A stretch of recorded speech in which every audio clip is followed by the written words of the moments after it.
जय हिंद दोस्तों। आज बात करेंगे बिहार बोर्ड हिंदी कक्षा 12वीं चैप्टर 4 जिसका नाम है अर्धनारीश्वर, जिसके लेखक है रामधारी सिंह दिनकर, जो कि एक प्रकार के निबंध है। और आज इस वीडियो में आप सबको पाठ का प्रश्न उत्तर कराने वाले हैं, जिसे आप सब्जेक्टिव क्वेश्चन कहते हैं।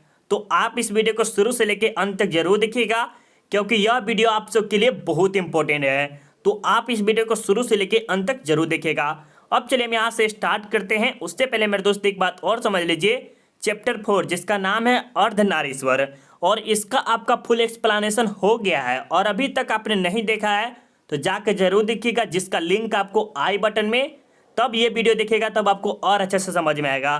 तो जाकर जरूर देख लीजिएगा, या तो आपको वीडियो के डिस्क्रिप्शन में लिंक मिलेगा चैप्टर 4 का संपूर्ण हिंदी अर्थ, वहां से आप जाके देख सकते हैं। अब चलिए हम यहाँ से स्टार्ट करते हैं। एक बात और आपको बताएंगे मेरे दोस्त, अगर आपको बोर्ड एग्जाम में सबसे अच्छा नंबर लाना है, जैसे 95% 90% लाना है, तो आपको सबसे पहले क्या करना पड़ेगा, चैप्टर वाइज वीडियो देखना पड़ेगा। तो आपको बता देते मेरे दोस्त, इस चैनल पे अभी तक आपको चैप्टर 3 तक पूरा कंप्लीट बना हुआ है, जिसमें आपको संपूर्ण हिंदी अर्थ, उसके बाद आपको सब्जेक्टिव, उसके बाद आपको ऑब्जेक्टिव हो गया है, जिसका लिंक आपको वीडियो के डिस्क्रिप्शन में हिंदी प्लेलिस्ट मिलेगा। वहां से आप जाके चैप्टर 1, 2 और 3 तक का जाके देख सकते हैं, जो कि 2023 वाले स्टूडेंट के लिए बहुत ही बेस्ट है। तो जाके जरूर देख लीजिएगा।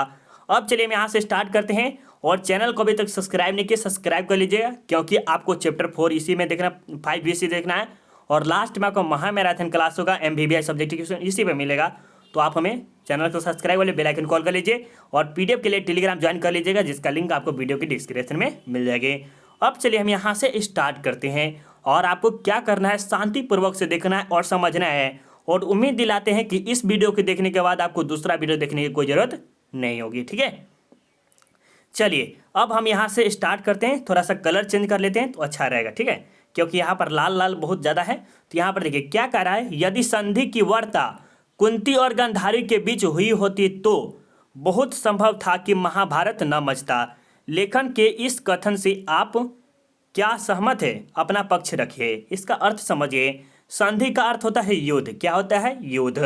किसके किसके बीच में होती, तो कुंती और गांधारी के बीच में। तो ये दोनों क्या, स्त्री है, और इन दोनों के बीच में अगर होता तो महाभारत न होता, न मचता, न लड़ाई उड़ाई होता। इस कथन से आप क्या सहमत है, अपना पक्ष जरूर बताएं। तो इसी के बारे में बताना है। तो सबसे पहले आपको उत्तर ये लिखना है, ताकि आपको समझ में अच्छा है, और जो चेक करेगा उसको और अच्छे से समझ में आ जाएगा। तो देखिए क्या लिखना है उत्तर में, यह पंक्ति रामधारी सिंह दिनकर द्वारा रचित अर्धनारीश्वर पाठ से लिया गया है। फर्स्ट ऑफ ऑल ये आपको स्टेप नंबर 1 लिखना है हर चीज में, ठीक है।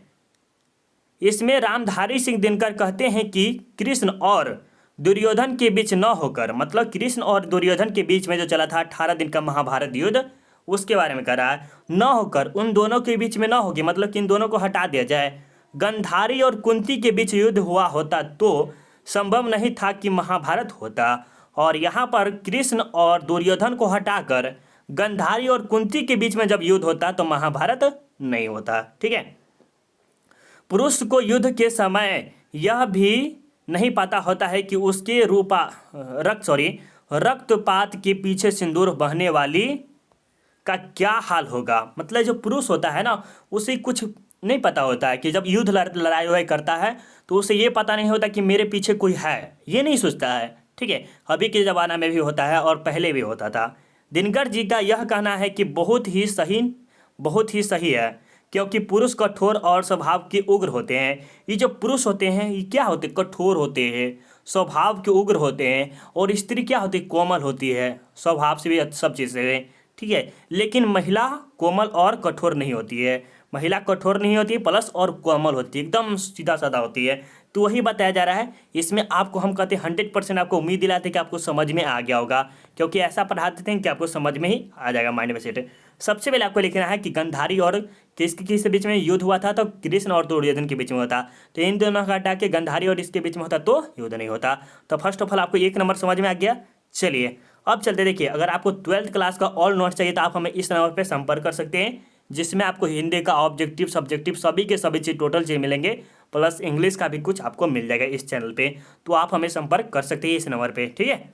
चलिए अब सेकेंड नंबर प्रश्न में क्या रहा है कि अर्धनारीश्वर कि एक कल्पना क्यों की गई है, अर्धनारीश्वर की कल्पना क्यों की गई है, आज इसकी क्या सार्थकता है, आज इसकी सार्थकता क्या है कि जो वर्तमान समय में है इसकी क्या जरूरत पड़ी कि हमें इसे लिखना पड़ा।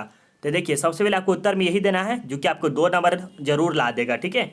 चलिए क्या लिखना है, अर्धनारीश्वर में शंकर और पार्वती का कल्पित रूप के बारे में बताया गया है। और ये आपको हम जब संपूर्ण हिंदी अर्थ थाए थे तो उस टाइम आपको भी समझाए हुए थे क्या कि जो शंकर और पार्वती कैसे रूप थे नहीं थे, ये सब के बारे में आपको डिटेल में बताए हुए। अगर आप जाके देख लेंगे तो आपके लिए और अच्छी बात होगी, जिसका लिंक आपको वीडियो के डिस्क्रिप्शन में हिंदी प्लेलिस्ट मिलेगा, वहां से आप जाके देख सकते हैं, ठीक है। जिसका आधा अंग पुरुष और आधा अंग नारी का होता है। रामधारी सिंह दिनकर कहते हैं कि नर और नारी पूर्ण रूप से समान है। नर और नारी, स्त्री और पुरुष दोनों क्या है, समान है। ये नहीं कि अब दोस्त गुण दोष नहीं हो सकता है, ठीक है। उनमें एक के गुण दूसरे के दोष नहीं हो सकते। मान लीजिए कि लड़की में अच्छा गुण है तो लड़की का गुण अगर लड़का ले रहा है तो ये दोष नहीं हो सकता है, अच्छी है, ये अच्छा बात है, बल्कि उसमें गुण की वृद्धि होती है कि वो भी कार्य कर सकता है, ठीक है। लेकिन वर्तमान में अर्धनारीश्वर के गुण देखने को नहीं मिलती है, और यह गुण अभी देखने को नहीं मिलती किसमें, वर्तमान में, आधुनिक काल में, ठीक है। वर्तमान में स्त्री एवं पुरुष में दूरियां बढ़ती जा रही है, मतलब धीरे धीरे धीरे क्या है, ये दूरियां बढ़ती जा रही है। स्त्री का काम हो गया घर का काम और पुरुष का काम हो गया बाहर का काम, ये हो गया। स्त्री और पुरुष के बीच विभाजन हो गया, मतलब कि बंटवारा हो गया है। क्या हो गया, बंटवारा। तो ये आपको भी समझ में आ गया होगा। मुझे उम्मीद है कि आपको 100% समझ में आ रहा है। अगर आपको 100% में अगर 80% भी समझ में आ रहा है तो लाइक करके हमें ज़रूर सपोर्ट करिएगा। अभी अगर आपको समझ में आ रहा है, थोड़ा सा भी समझ में आ रहा है तो हमें लाइक करके जरूर सपोर्ट करिएगा मेरे दोस्त, क्योंकि ये पीडीएफ बनाने में ना बहुत मेहनत लगता है। सबसे पहले 2-3 बार बुक पढ़ना पड़ता है, उसके बाद कुछ ना कुछ बनाना पड़ता है, तब आपको ये बन पाता है, ठीक है। तो थोड़ा सा सपोर्ट आपका भी जरूर होना चाहिए इस चैनल पे, ठीक है। चलिए अब यहाँ पर देखिए, रविंद्रनाथ प्रसाद और प्रेमचंद्र के चिंतन से दिनकर क्यों असंतुष्ट है, क्या है, असंतुष्ट है। मतलब कि जो प्रेमचंद्र है, रविंद्रनाथ है, प्रसाद है, ये जो वचन बोले हैं स्त्री के प्रति, तो दिनकर जी जो है वो असंतुष्ट है, क्या है, असंतुष्ट है। तो उसके बारे में देखिए क्या करें। रविंद्रनाथ, जयशंकर प्रसाद एवं प्रेमचंद्र के चिंतन नारिया के प्रति भिन्न भिन्न रहे हैं। इन सभी ने बोला है कि भिन्न भिन्न बोले, ठीक है। लेकिन अर्धनारीश्वर का कोई रूप नहीं है, क्या है, अर्धनारीश्वर का कोई रूप नहीं है। सबसे पहले प्रेमचंद्र के अनुसार हो गया, उसके रविंद्रनाथ के अनुसार हो गया, उसके बाद दूसरे के बारे में पढ़ेंगे जो कि आपको हम दिखा ही देते पहले। चलिए नहीं हो पाएगा। चलिए यहाँ पर देखिए, पुरुष जब नारी के गुण लेता है तो वह देवता बन जाता है। सही बात है, जब पुरुष जो है वह नारी के गुण लेता है तो वह देवता बन जाते हैं। जैसे आप देखे होंगे कभी पुराण उरान, जैसे विष्णु पुराण देखे हैं, नरसिंह भगवान क्या बन जाते, स्त्री का रूप ले लेते हैं, तो वो देखे होंगे, ठीक है। लेकिन नारी जब नर का गुण सीखती है तो वह राक्षसी बन जाती है। जैसे काली देवी के देखें, पार्वती जी को, जो काली है ना, काली माता, जो लेते हैं रूप तो क्या बन जाते हैं, राक्षस बन जाती है, राक्षस करने लगती है ना कि नहीं। चलिए आगे देखिए, अब यहाँ पर कह रहा है रविंद्रनाथ के अनुसार, रविंद्रनाथ के अनुसार क्या कह रहा है, इनके अनुसार नारी मोहक और आकर्षक होने में ही ठीक है। मोहक और आकर्षक मतलब कि प्रति, लड़की के प्रति हमें आकर्षक होना चाहिए, इसके प्रति मोहक होना चाहिए। ये कौन करे, रविंद्रनाथ के अनुसार कह रहे हैं, ठीक है। वह पृथ्वी की शोभा केवल आलोचक, केवल प्रेम की प्रतिमा बनने में ही है। वे शिक्षा दीक्षा लेकर क्या करेगी, ये तो हमारे ख्याल से सबसे घटिया है रविंद्रनाथ अनुसार के खिलाफ। हम ये कहेंगे सबसे घटिया है, क्योंकि ये क्या करिए, शिक्षा दीक्षा लेकर क्या करेगी, ये तो गलत बात है मेरे दोस्त। सब पढ़ेगा तभी तो पढ़ेगा, सब पढ़ेगा तभी तो बढ़ेगा इंडिया, राइट। तो ये गलत है थोड़ा सा। इसे सिर्फ आकर्षक होना ही जरूरी नहीं है, स्त्री को पढ़ा लिखा भी होना चाहिए। क्या पता कि कोई गर्ल जो है वो कम खूबसूरत होगी तो उसे अच्छा लगेगा, नहीं लगेगा, तो उसे पढ़ा लिखा बहुत ही होना जरूरी है। क्योंकि जो स्त्री कम मतलब खूबसूरत है और वो पढ़ा लिखा नहीं रहेगी तो कैसे काम चलेगा। आकर्षक तो होना चाहिए, कैसे, सुंदरता से होगी। लड़की कैसे से हो सकती है, सुंदरता से हो सकती है, ठीक है। अब राष्ट्र कवि दिनकर के अनुसार, ये दिनकर जी है, इनके अनुसार देखिए, इनके अनुसार नर और नारी एक ही द्रव्य की ढली दो परतों है। कैसे, समझिए। सिक्का कभी देखें, हाँ जरूर सीखे होंगे सर। क्या बात बोलते हैं सर, ऐसा बात बोलते कि सिक्का नहीं देखा, जरूर सिक्का आप देखे होंगे, ठीक है। और सिक्का के देखिए एक तरह से भारत मतलब एक तरह से हेड और टेल रहा था, ठीक है। उसी प्रकार का रहा है। इनके अनुसार नर और नारी एक ही द्रव्य की ढली दो परतें में आए। अगर एक बगल से अगर सिक्का को ऊपर उछालिएगा तो कभी हेड कभी टेल आ सकता है, उसी प्रकार है, ठीक है। वे एक दूसरे के पूरक है, मतलब एक दूसरे के पूरक। यहाँ पर जैसे ये पैसा यहाँ पर रुक गया तो एक प्रकार है। जैसे प्रारंभिक काल में दोनों बहुत कुछ समान थे, आज भी वैसा ही होना चाहिए, और आज भी ऐसा होना चाहिए कि स्त्री भी काम करे। हम तो बहुत ऐसा कहते हैं कि स्त्री भी काम करे जो उसे सपोर्ट करे। जैसे मान लीजिए आप पढ़ाई लिखाई करते, ठीक है, और आप क्या कीजिए, एजुकेशन चैनल बनाइए, एजुकेशन पर चैनल पर पढ़ाने की कोशिश कीजिए, तब आपको थोड़ा मोड़ा स्त्री का दर्जा मिलेगा। ये नहीं कि हाँ हम पढ़ाई कर ले, ग्रेजुएट कर ले, बस हो गया, इतने पर से नहीं रहना है। पढ़ाई कर लीजिए, उसके बाद कुछ चीज़ फ्यूचर बनाइए। ये नहीं कि हाँ बस पढ़ाई लिखाई हो गया अब उसको चूल्हे चक्के में, ये नहीं रखना है, ठीक है। चलिए अब आगे चलते हैं। यहाँ पर देखिए बुद्ध ने आनंद से क्या कहा था। क्या करा है, बुद्ध ने आनंद से क्या कहा था। देखिए मेरे दोस्त, गर्मी बहुत ज़्यादा है, फिर भी आप सबके लिए वीडियो रेगुलर आता है। सिर्फ आपके एक लाइक और मोटिवेशन कमेंट के लिए बहुत ही जान से रख देते हैं आप सभी, ठीक है। चलिए, महात्मा बुद्ध कहे थे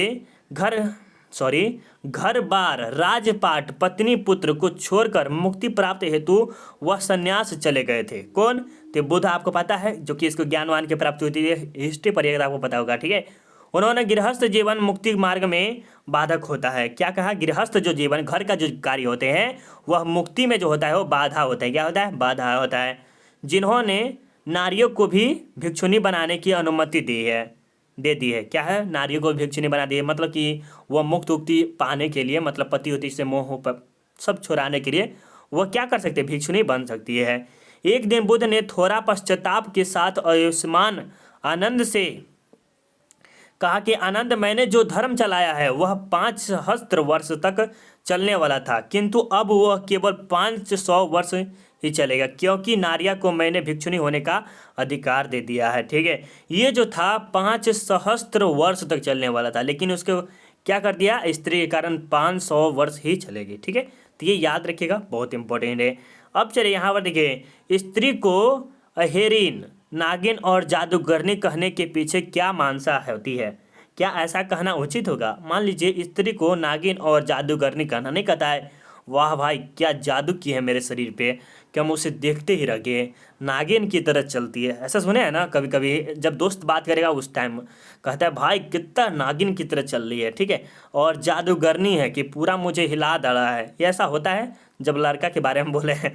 हम भी खुद ऐसे मत सोचिएगा, गलत नहीं, पॉजिटिव मतलब समझाने का ट्रिक सोचिए एक जगह से, ठीक है, गलत मत सोचिएगा, ठीक है।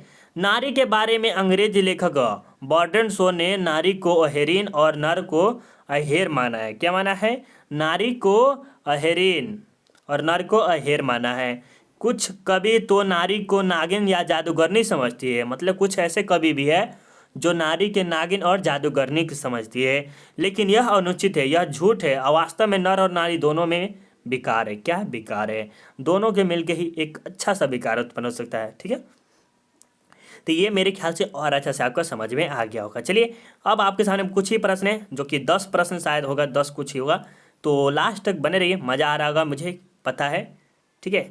चलिए यहाँ पर देखिए, नारी की पराधीनता कब से प्रारंभ हुई। नारी की पराधीनता कब से प्रारंभ नहीं हुई, तो राष्ट्रकवि दिनकर के अनुसार नारी की पराधीनता तब प्रारंभ हुई जब मानव जाति ने कृषि का आविष्कार किया। ये जो कृषि का आविष्कार कब हुआ, वैदिक सभ्यता में हुई, ये बिल्कुल आपको पता है। तो जब से ही चलने लगा किसका, नारी की पराधीनता। इसके चलते नारी घर में और पुरुष बाहर रहने लगा, और धीरे धीरे क्या हुआ, वैदिक सभ्यता के बाद ही वहाँ पर कृषि की खोज होगी। वैसे तो यहाँ पर हड़प्पा सभ्यता में कृषि के बारे में बात किएगा, लेकिन उस टाइम से प्राचीन काल से ही मान लीजिए, तो प्राचीन काल में कृषि की जब खोज हुई उस टाइम से स्त्री घर पे रहने लगी। क्या हुई, स्त्री घर पे रहने लगी, और पुरुष जो है वो बाहर जाके अनाज उनाज उगाता था, ठीक है। यहाँ से जिंदगी 2 टुकड़ों में बट गई, घर का जीवन सीमित और बाहर का जीवन विस्तृत होता गया। बाहर विस्तृत मतलब फैला हुआ। छोटी जिंदगी नारी जीवन, बड़ी जिंदगी पुरुष के जीवन। ये समझ याद रखिए, बहुत है, अधीन होती चली गई। मतलब कि जो छोटी जीवन है ना, वह नारी के लिए फिक्स हो गई कि घर का काम आप देखिए, घरे में रहिए, घरे में खाइए, घरे में कुछ कीजिए, ठीक है, बट आप बाहर मत दीजिए। पुरुष का क्या है, घर में रहेगा, बाहर रहेगा, कोई टेंशन नहीं, कहीं भी जा सकता है। तो ये पुरुष का जीवन है। तो पुरुष का जीवन क्या है, बड़ा है, और नारी का जीवन क्या है, छोटा सा है। तो यही इसे चेंज करना है मेरे दोस्त, ठीक है। चलिए, यहाँ पर निम्नलिखित प्रसंगों का अर्थ समझना है, तो इसमें अगर आप पढ़ लेते हैं तो आपको 5 नंबर इससे मिल जाएंगे। कितने? 5 नंबर से। ठीक है, अगर आप इस प्रश्न को समझ जाते हैं और अपने बोर्ड में लिख देते हैं तो आपको 5 नंबर कोई भी नहीं रोक सकता है। ठीक है, प्रत्येक पत्नी अपने पति को बहुत कुछ उसी दृष्टि से देखती है जिस दृष्टि से लता अपने वृक्ष को देखती है। इसका अर्थ क्या है? देखिए, प्रस्तुत पंक्ति रामधारी सिंह दिनकर द्वारा रचित रामधारी सिंह दिनकर सॉरी गड़बड़ा रहा है। प्रस्तुत पंक्ति रामधारी सिंह दिनकर द्वारा रचित अर्धनारीश्वर पाठ से लिया गया है। इतना स्टेप 1 आपको हमेशा करना है। ठीक है, इस पाठ में लेखक ने नारी की पराधीनता के बारे में बताया। किसके? नारी की पराधीनता, मतलब नारी के जो प्रचलित रूप है उसके बारे में बताया है। प्रारंभिक काल में नारी दूसरों पर निर्भर नहीं रहती थी, मतलब जो प्राचीन काल में थी वह नारी जो थी वह दूसरे पर निर्भर नहीं रहती थी। फर्स्ट ऑफ ऑल ये याद रखना है। वह स्वयं आखेट करती थी। कोई क्या करती थी? स्वयं आखेट करती थी, जैसे मारपीट नहीं, तब किसी पशु पक्षी को मारना काटना ये सब खुद करती थी। कौन? स्त्री करती थी।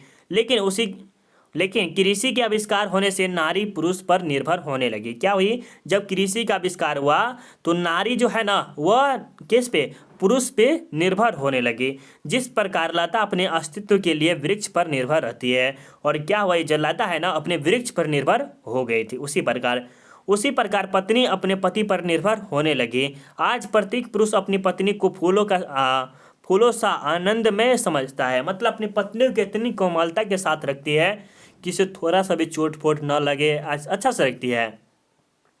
तो ये मेरे लिए सबसे बकवास चीज़ है। अतः नारी की पराधीनता के कारण अपना अस्तित्व खोती जा रही है। सुख और दुख, प्रतिष्ठा और अप्रतिष्ठा, यहाँ तक जीवन और मरण पुरुष पर निर्भर है। मतलब कि मरिए तो पुरुष के हाथ में, जिए तो पुरुष के हाथ में, पैसा है तो पुरुष के हाथ में, सुख है तो पुरुष के हाथ में, दुख है तो पुरुष के हाथ में।